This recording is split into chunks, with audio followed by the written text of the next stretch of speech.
माई मेरी सचियां जोतां वाली माता जी ਤੁਹਾਡੀ सदाई जय। पंचम अध्याय। देवताओं द्वारा देवी की स्तुति। चंडमुंड के मुख से अंबिका के रूप की प्रशंसा सुनकर शंभु का उनके पास दूत भेजना और दूत का निराश लौटना। ओम। इस उत्तर चरित्र के रुद्र ऋषि है, माँ सरस्वती देवता है, अनुष्टुप छंद है, भीमा शक्ति है, भ्रामरी बीज है, सूर्य तत्व है और सामवेद स्वरूप है। महासरस्वती की प्रसन्नता के लिए उत्तर चरित्र के पाठ में इसका विनियोग किया जाता है, जो अपने कर कमलों में घंटा, शूल, हल, शंख, मूसल, चक्र, धनुष और बाण धारण करती है। शरद ऋतु के शोभा संपन्न चंद्रमा के समान जिनकी मनोहर क्रांति है, जो तीनों लोकों की आधारभूता और शंभु आदि दैत्यों का नाश करने वाली है, तथा गौरी के शरीर से जिनका प्रगटाए हुआ है, उन महासरस्वती देवी का मैं निरंतर भजन करता हूँ। ऋषि कहते हैं, पूर्व काल में शंभु और निशंभु नामक असुरों ने अपने बल के घमंड में आकर शचीपति इंद्र के हाथ से तीनों लोकों का राज्य और यज्ञ भाग छीन लिए। वे ही दोनों सूर्य, चंद्रमा, कुबेर, यम और वरुण के अधिकार का भी उपयोग करने लगे। वायु और अग्नि का कार्य भी वे ही करने लगे। उन दोनों ने सब देवताओं को अपमानित, राज्य भ्रष्ट, पराजित तथा अधिकारहीन करके स्वर्ग से निकाल दिया। उन दोनों महान असुरों से तिरस्कृत देवताओं ने अपरिजाता देवी का स्मरण किया और सोचा, जगदम्बा ने हम लोगों को वर दिया था कि आपत्ति काल में स्मरण करने पर मैं तुम्हारी सब आपत्तियों का तत्काल नाश कर दूंगी। यह विचार कर देवता गिरिराज हिमालय पर गए और वहां भगवती विष्णु माया की स्तुति करने लगे। देवता बोले, देवी को नमस्कार है, महादेवी शिवा को सर्वदा नमस्कार है, प्रकृति एवं भद्रा को प्रणाम है। हम लोग नियम पूर्वक जगदम्बा को नमस्कार करते हैं। रुद्रा को नमस्कार है, नित्य गौरी एवं धात्री को बारंबार नमस्कार है। ज्योत्सनामयी, चंद्र रूपिणी एवं सुख स्वरूपा देवी को सततः प्रणाम है। शरणागतों का कल्याण करने वाली बुद्धि एवं सिद्धि रूपा देवी को हम बारंबार नमस्कार करते हैं। नेत्री, राक्षसों की लक्ष्मी, राजाओं की लक्ष्मी तथा श्रवणी शिव पत्नी स्वरूपा आप जगदम्बा को बारंबार नमस्कार है। दुर्गा, दुर्गपरा, दुर्गम संकट से पार उतारने वाली, सारा सबकी सारभूता, सर्वकरणी ख्याति कृष्णा और धूमा देवी को सर्वदा नमस्कार है। अत्यंत सौम्य तथा अत्यंत रोध रूपा देवी को हम नमस्कार करते हैं। उन्हें हमारा बारंबार प्रणाम है। जगत की आधारभूता कृति देवी को बारंबार नमस्कार है। जो देवी सब प्राणियों में विष्णु माया के नाम से कही जाती है, उनको नमस्कार है, उनको नमस्कार है, उनको बारंबार नमस्कार है। जो देवी सब प्राणियों में चेतना कहलाती है, उनको नमस्कार है, उनको नमस्कार है, उनको बारंबार नमस्कार है। जो देवी सब प्राणियों में बुद्धि रूप में स्थित है, उनको नमस्कार है, उनको नमस्कार है, उनको बारंबार नमस्कार है।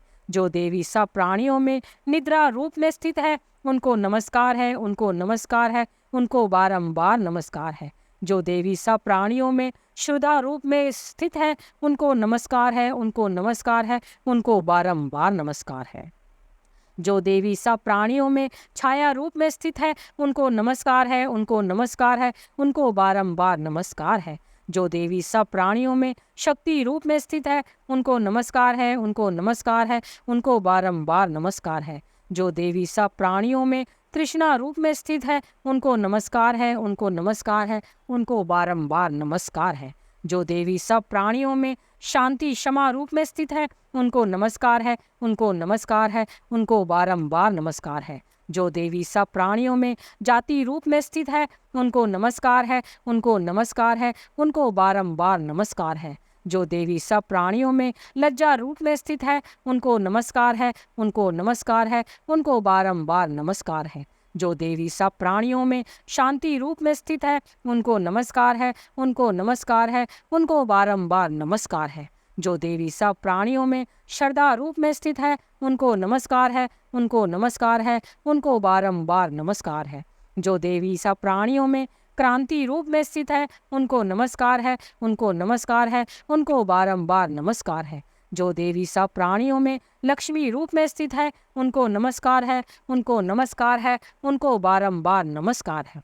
जो देवी सब प्राणियों में वृत्ति रूप में स्थित है, उनको नमस्कार है, उनको नमस्कार है, उनको बारंबार नमस्कार है। जो देवी सब प्राणियों में स्मृति रूप में स्थित है, उनको नमस्कार है, उनको नमस्कार है, उनको बारंबार नमस्कार है। जो देवी सब प्राणियों में दया रूप में स्थित है, उनको नमस्कार है, उनको नमस्कार है, उनको बारंबार नमस्कार है।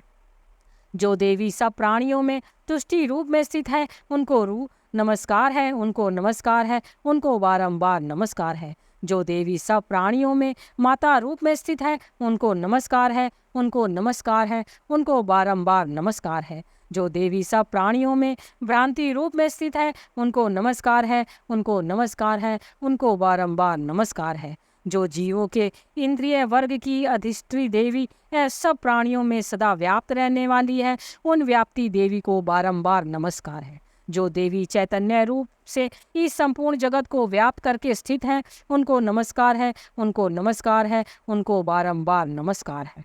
पूर्व काल में अपने अभिशिष्ट की प्राप्ति होने से देवताओं ने जिनकी स्तुति की तथा देवराज इंद्र ने बहुत दिनों तक जिनका सेवन किया, वह कल्याण साधन भूता ईश्वरी देवी हमारा कल्याण और मंगल करे तथा सारी आपत्तियों का नाश कर डाले।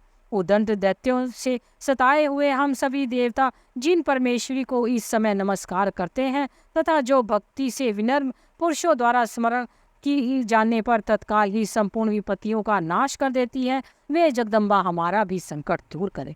ऋषि कहते हैं, राजन, इस प्रकार जब देवता स्तुति कर रहे थे, उसी समय पार्वती देवी गंगा जी के जल में स्नान करने के लिए वहां आई।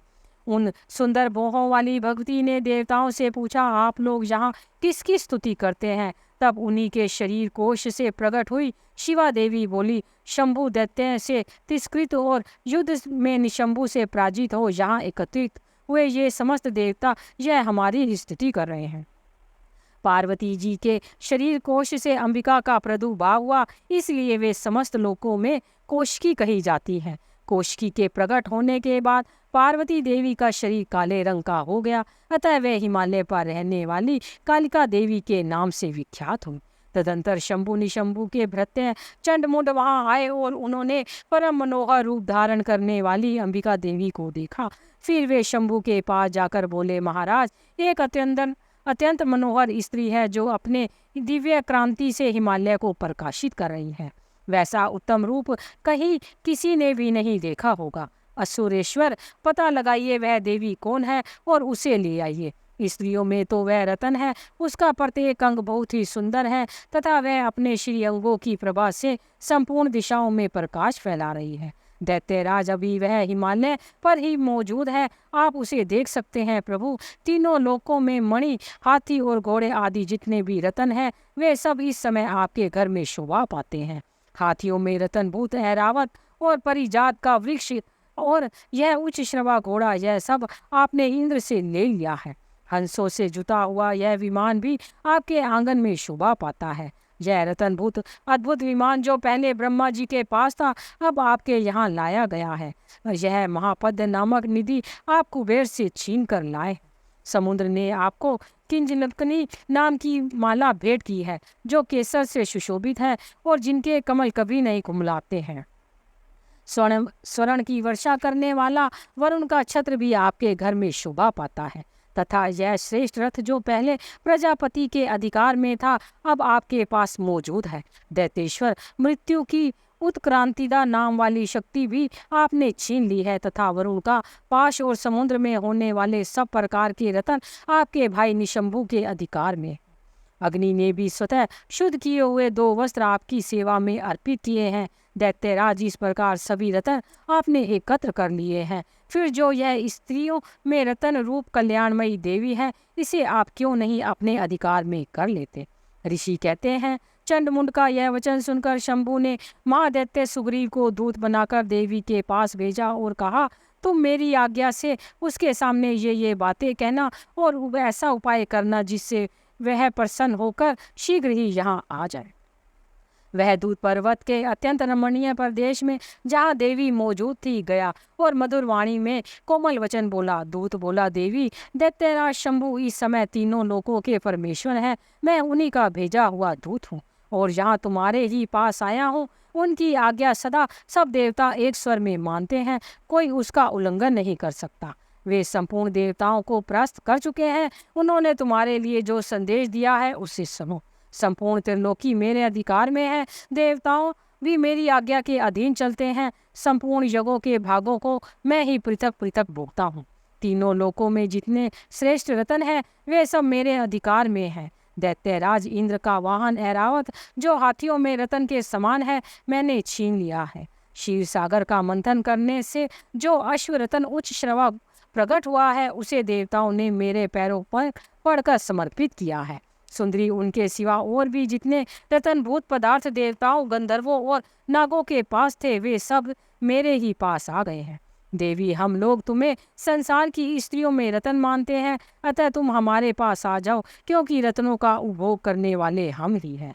चंचल कटाक्षों वाली सुंदरी, तुम मेरी या मेरे भाई महापराक्रमी निशंभु की सेवा में आ जाओ, क्योंकि तुम रत्न स्वरूपा हो। मेरा वरण करने में तुम्हें तुलना रहित महान ऐश्वर्य की प्राप्ति होगी। अपनी बुद्धि से यह विचार कर तुम मेरी पत्नी बन जाओ। ऋषि कहते हैं, दूत यो कहने पर कल्याणमयी भगवती दुर्गा देवी जो इस जगत को धारण करती है मन ही मन गंभीर भाव से मुस्कुराई और इस प्रकार बोली। देवी ने कहा, दूत, तुमने सत्य कहा है, इसमें तनिक भी मिथ्या नहीं है। शंभु तीनों लोकों का स्वामी है और निशंभु भी उसी के समान पराक्रमी है, किंतु इस विषय में मैंने जो प्रतिज्ञा कर ली है उसे मिथ्या कैसे करूं। मैंने अपनी अल्प बुद्धि के कारण पहले से जो प्रतिज्ञा कर रखी है उसे सुनो। जो मुझे संग्राम में जीत लेगा, जो मेरे अभिमान को चूर्ण कर देगा, वो तथा संसार में जो मेरे समान बलवान होगा वही मेरा स्वामी होगा। इसलिए शंभु अथवा महादैत्य निशंभु स्वयं ही यहाँ पधारे और मुझे जीतकर शीघ्र ही मेरा पाणी ग्रहण कर ले। इसमें विलंब की क्या आवश्यकता है। दूत बोला, देवी, तुम घमंड में भरी हो, मेरे सामने ऐसी बातें ना करो। तीनों लोकों में कौन ऐसा पुरुष है जो शंभु निशंभु के सामने खड़ा हो सके। देवी, तुम अत्यंत अन्य देवताओं के सामने भी सारे देवता युद्ध में नहीं ठहर सकते, फिर तुम अकेली स्त्री होकर कैसे ठहर सकती हो। जी, शंभु आदि दैत्यों के सामने इंद्र आदि सब देवता भी युद्ध में खड़े नहीं हुए, उनके सामने तुम स्त्री होकर कैसे जाओगी। इसलिए तुम मेरे ही कहने से शंभु निशंभु के पास चली चलो। ऐसा करने से तुम्हारे गौरव की रक्षा होगी, अन्यथा वे केश से पकड़कर घसीटेंगे, तब तुम्हें अपनी प्रतिष्ठा खोकर जाना पड़ेगा। देवी ने कहा, तुम्हारा कहना कठिन है शंभु, तुम्हारा कहना ठीक है। शंभु बलवान है और निशंभु भी बड़े पराक्रमी है, किंतु क्या करूं, मैंने पहले बिना सोचे समझे प्रतिज्ञा कर ली है। अतः अब तुम जाओ, मैंने तुमसे जो कुछ कहा है वह सब दैत्यराज से आदर पूर्वक कहना, फिर वे जो उचित जान पड़े करें। इस प्रकार श्री मार्कंडेय पुराण में सर्वणिक मनवंतर की कथा के अंतर्गत देवी महात्म्य में देवी दूत संवाद नामक 5वां अध्याय पूर्ण हुआ। माई मेरी सचिया जोता वाली माता जी त्वाडी सदा ही जय।